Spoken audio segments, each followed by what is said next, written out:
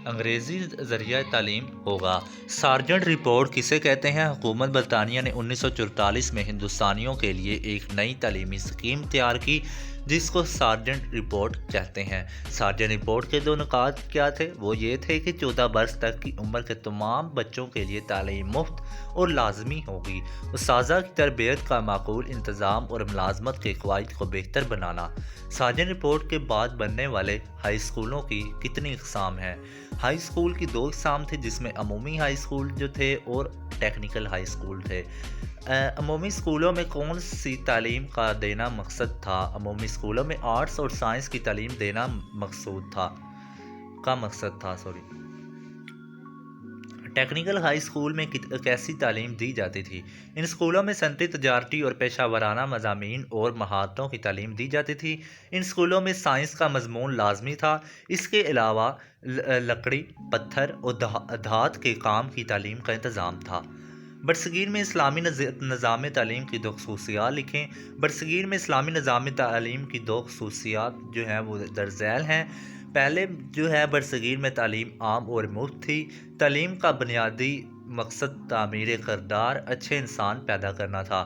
یہ کس کا مقصد تھا؟ اسلامی نظام تعلیم تھا۔ اچھا، یہ پہلے آپ نے نا لائن اچھی طرح پڑھ لینی، کون سے نظام تعلیم کی جو ہے وہ خصوصیات پوچھ رہا ہے، ٹھیک ہے، خامیاں کون سے نظام تعلیم کا پوچھ رہا ہے، ٹھیک ہے۔ یہ اس میں آپ نے غور کرنا ہے کہ اسلامی نظام تعلیم کا پوچھ رہا ہے تو آپ نے اسلامی نظام تعلیم کا لکھنا ہے، ٹھیک ہے۔ برطانوی نظام تعلیم کی مقاصد کیا تھے؟ برطانوی نظام تعلیم میں تعلیم کے مقاصد درج ذیل تھے۔ اس نظام تعلیم کا اولین مقصد حکومت برطانیہ کے لیے وفادار ملازمین کی فراہمی تھا۔ دوسرا مقصد ہندوستان میں عیسائیت کی تبلیغ تھا۔ تیسرا مقصد محکوم قوم پیدا کرنا تھا۔ ٹھیک ہو گیا۔ نیکسٹ ہے، انگریز حکومت نے ملازمتوں کو کن افراد کے لیے مخصوص کر دیا تھا؟ انگریزی حکومت نے ملازمتوں کو حکومت کے منظور کردہ ان تعلیمی اداروں کے فارغ التحصیل افراد کے لیے مخصوص کر دیا تھا جس کا نصاب حکومت کی طرف سے متعین تھا، جس میں انگریزی زبان و ادب اور مغربی علوم و فنون شامل تھے۔ نیکسٹ کوشچن ہے، مشنری اداروں کی 2 خصوصیات لکھیں۔ یہ عام طور پر گرجا سے متصل ہوتے تھے، ان سلیم مقام پر نصیب ہوتی تھی۔ تعلیمی اداروں کو پورا ماحول عیسائی ہوتا تھا، ٹھیک ہے۔ برطانوی تعلیم میں سیکولر پالیسی سے کیا مراد تھی؟ اس سے مراد یہ تھی کہ عیسائیت کے سوا کسی بھی دوسرے مذاہب کا نظام تعلیم کوئی دخل نہیں تھا۔ برطانوی نصاب تعلیم میں پڑھائے جانے والے مضامین کی فہرست لکھیں۔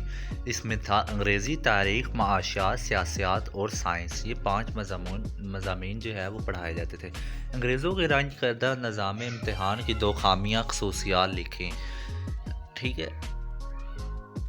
یعنی کہ انگریزی نظام امتحان کا تعلق صرف نمبر حاصل کرنے تک محدود تھا، اس کا طالب علم کی تربیت اور کردار سے کوئی تعلق نہیں تھا۔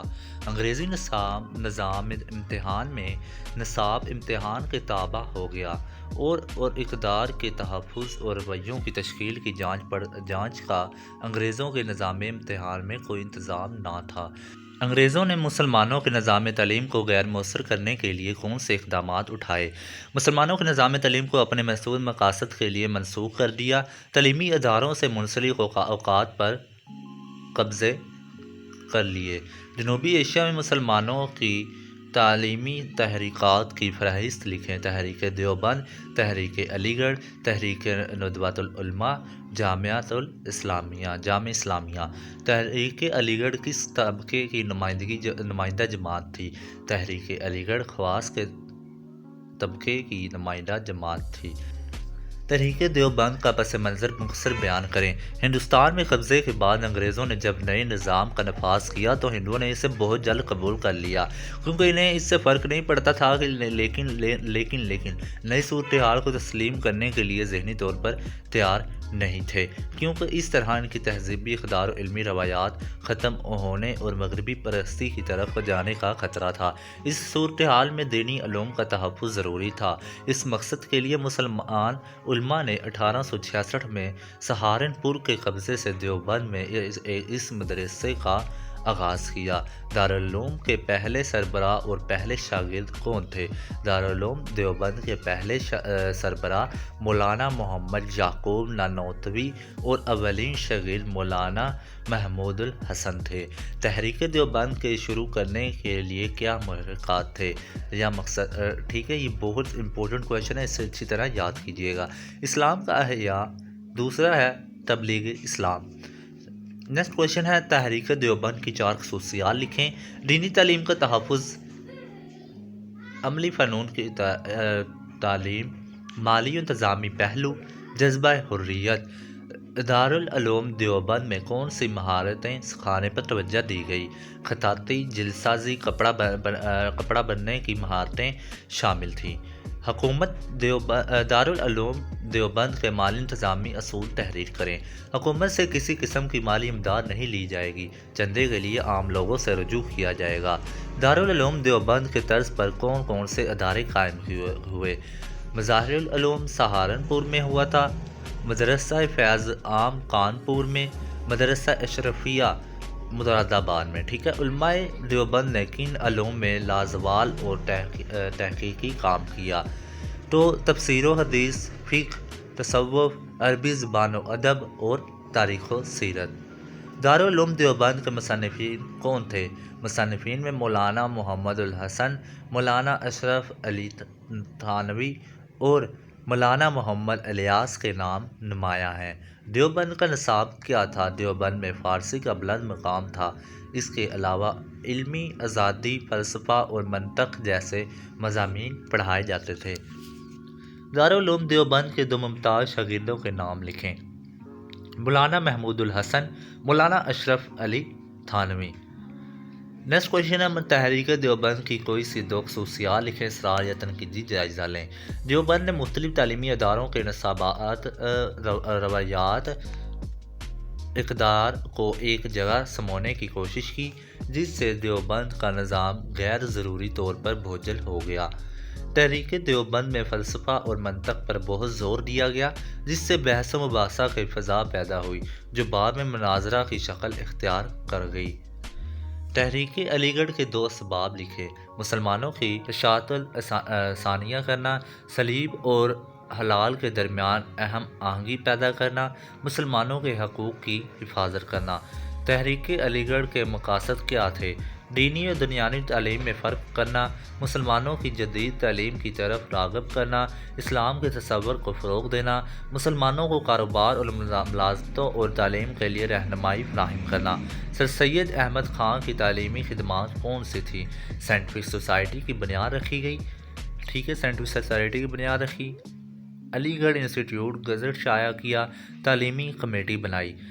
سائنٹیفک سوسائٹی بھی انہوں نے بنائی تھی، تو اس کی بھی ڈیٹیل لیتے ہیں۔ مسلمانوں کے جدید علوم سے آگاہ کرنے کے لیے سر سید احمد خان نے غازی پور میں 1864 میں ایک ادارہ کی بنیاد رکھی، جس کا نام سائنٹیفک سوسائٹی رکھا گیا۔ اس ادارے کے زیر اہتمام انگریزی کتابوں کا اردو ترجمہ شائع کیا جاتا تھا۔ سائنٹیفک سوسائٹی کے 2 اہم مقصد کون سے تھے؟ انگریزی کتب کا اردو ترجمہ شائع کرنا، ایسا مرکز بنانا جہاں انگریز اور مقامی لوگ جمع ہو کر مشترکہ مفادات کے بارے میں تبادلہ خیال کر سکیں۔ علی گڑھ انسٹیٹیوٹ گزٹ کیا ہے؟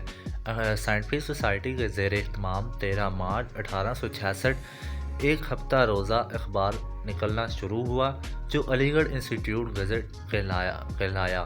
یہ اخبار کچھ عرصہ بعد سہ روزہ ہو گیا۔ علی گڑھ انسٹیٹیوٹ گزٹ نکلنے کے کیا مقاصد تھے؟ درج ذیل مقاصد تھے انگریزوں کو ہندوستانی باشندوں کے احساسات سے آگاہ کرنا، ہندوستانیوں کو برطانوی نظام حکومت سے روشناس کروانا۔ علی گڑھ کے نصاب میں شامل 4 اہم مضامین لکھیں۔ علی گڑھ کے نصاب میں انگریزی، اردو، فلسفہ، تاریخ، ریاضی اور زراعت شامل تھے۔ علی گڑھ انسٹیٹیوٹ گزٹ کی 2 خصوصیات لکھیں۔ یہ ایک ہفتہ روزہ اخبار تھا، یہ انگریزی اور اردو دونوں زبانوں میں چھپتا تھا۔ علی گڑھ انسٹیٹیوٹ گزٹ میں کون سے گزٹ میں کون سے مضامین شائع ہوتے تھے؟ اس اخبار میں معاشرتی، اخلاقی، سیاسی اور علمی مضامین شائع ہوتے تھے۔ آل انڈیا محمدن ایجوکیشن کانفرنس کا انعقاد، مقاصد لکھیں۔ یہ خاصاً ایک غیر سیاسی تنظیم تھی۔ مسلم لیگ نے اسی کو سے جنم لیا، یعنی کہ مسلم لیگ جو ہے وہ اسی سے جو ہے وہ بنی تھی، ٹھیک ہے، آل انڈیا مسلم لیگ محمدن کانفرنس سے۔ نیکسٹ ہے تحریک علی گڑھ کے 2 اثرات لکھیں۔ مغربی تعلیم کا فروغ، ذاتی کردار سازی پر زور دیا جانے لگا۔ علی گڑھ کو دیکھتے ہوئے مسلمانوں نے ہندوستان میں کون سی تنظیمیں بنائی؟ پنجاب میں انجمن حمایت اسلام، انجمن اسلامک پنجاب، سندھ میں محمدن ایسوسی ایشن، انجمن اسلام ممبئی۔ نیکسٹ کویشچن ہے برصغیر میں تعلیمی تبدیلیوں کے 4 ادوار لکھیں۔ یہ ایک سائڈ پہ میں نے 2 لکھا ہے، دوسری سائڈ پہ میں نے عرصہ لکھا ہے۔ پہلا جو تھا وہ 1765 سے 1813 تک ہے، دوسرا جو ہے وہ 1813 سے 1854 تک ہے، ٹھیک ہے۔ نیکسٹ ہے تیسرا دور، وہ تھا 1854 سے 1905، چوتھا تھا 1905 سے 1947۔ ریزولوشن 1904 کی 4 اہم سفارشات لکھیں۔ ثانوی تعلیم کو مستحکم بنیادوں پر استوار کیا جائے اور اس کی ترقی فروغ کے لیے مثبت اقدامات کیے جائیں۔ ثانوی تعلیم کے پورے دورانیے میں مادری نظام کو لازمی مضمون کی حیثیت سے پڑھایا جائے۔ کسی بھی طالب علم کو اس وقت تک انگریزی زبان سیکھنے کی اجازت نہیں دی جائے گی جب تک کہ وہ ابتدائی تعلیم اور مادری زبان میں مہارت حاصل نہ کر لے۔ انگریزی زبان میں تدریس کے لیے طالب علم کی کم از کم عمر 17 سال ہو، ٹھیک ہو گیا۔ تو اسٹوڈنٹس یہ تھا ہمارا جو ہے وہ چیپٹر نمبر 2۔ اگر کسی بات کی آپ کو سمجھ نہ لگی ہو، ٹھیک ہے، کوئی بھی آپ کو ایشو ہو، کسی قسم کے آپ کو نوٹ چاہیے، وہ آپ جو ہے وہ ہمیں کمنٹ کر دیں، انشاءاللہ آپ کا جو ہے وہ ضرور رپلائی کیا جائے گا، ٹھیک ہے۔ تو اسٹوڈنٹس اگر آپ کو یہ ویڈیو جو ہے وہ اچھی لگی ہو، ٹھیک ہے، تو کائنڈلی اس سے جو ہے وہ لائک کر دیں، اس سے جو ہے ہمارا حوصلہ بڑھتا ہے، ہمیں ایک موٹیویشن ملتی ہے، اور اسی طرح کی ویڈیو جو ہے وہ اسی چینل پر اپلوڈ کرتے ہیں، ٹھیک ہے۔ تو آپ نے یہ چینل سبسکرائب کر لینا، اس کے علاوہ جو ہے وہ اسی ویڈیو پر گیس پیپر بھی اپلوڈ کروں گا، ٹھیک ہے، جب آپ کے ایگزام جو ہیں وہ قریب آ جائیں گے، ٹھیک ہے۔ چیپٹر نمبر 1 اور 3 کا جو لنک ہے وہ میں آپ کو ڈسکرپشن میں دے رہا ہوں، اس پوری پلے لسٹ کا لنک جو ہے وہ میں آپ کو ڈسکرپشن میں دے رہا ہوں، ٹھیک ہے۔ انہیں بھی جا کر دیکھ لیجیے گا، انہیں بھی اس پر بھی میں نے بہت امپورٹنٹ کویشچن جو ہیں وہ بار نمبر 1 اور 2 کے جو ہے وہ بتائے ہیں، ٹھیک ہے۔ اپنا بہت سارا خیال رکھیے گا، اللہ حافظ۔